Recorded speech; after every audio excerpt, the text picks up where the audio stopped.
नीलम गोरे काय उत्तर देतात हे आपण थोड्याच वेळात बघणार आहोत। मात्र त्यापूर्वी एक महत्त्वाची बातमी आपण बघूया। पार्थ पवार यांनी मनसे अध्यक्ष राज ठाकरे यांची भेट घेतली आणि दोन्ही नेत्यांमध्ये सुमारे 1.5 तास चर्चा झाल्याची माहिती समोर येते।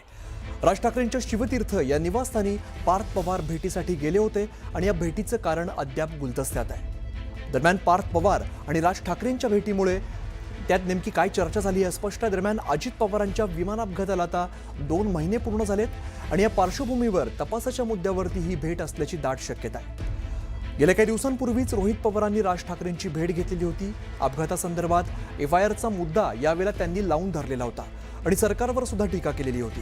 त्यामुळे आजच्या पार्थ पवार आणि राज ठाकरेंच्या भेटीत काय चर्चा झाली हे पाहणं अत्यंत महत्त्वाचं असेल।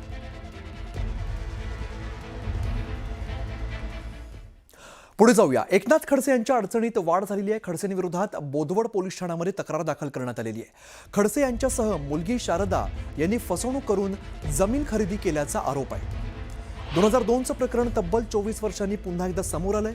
दुय्यम निबंधकासोबत संगनमत करून जमीन लाटल्याचा आरोप आहे।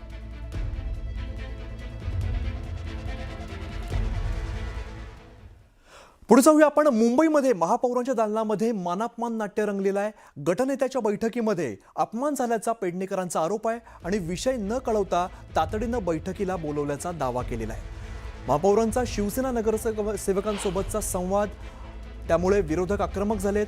महापौरांच्या दालनाबाहेर विरोधकांची जोरदार घोषणाबाजी बघायला मिळाली। शिंदे सेनेचे अमय घोले हे सगळ्यांना घेऊन आले। खरं गटनेत्यांची मीटिंग होती, सगळ्यांना घेऊन आले, तरी मला त्याच्यावर काहीच ऑब्जेक्शन नाही। फक्त त्यावेळेला महापौरांनी सांगायला पाहिजे होतं की बाबा तुमचा जर विषय आहे तर आपण अँटी चेंबरमध्ये बोलू। मी ते सांगितलं की तुम्हाला बोलायचं असेल तर तुम्ही अँटी चेंबरमध्ये जा आणि तुम्ही मांडा तुमचे काय विषय आहेत ते। तर नाही मला इथेच बोलायचं आहे, आम्ही तिथे मावणार नाही।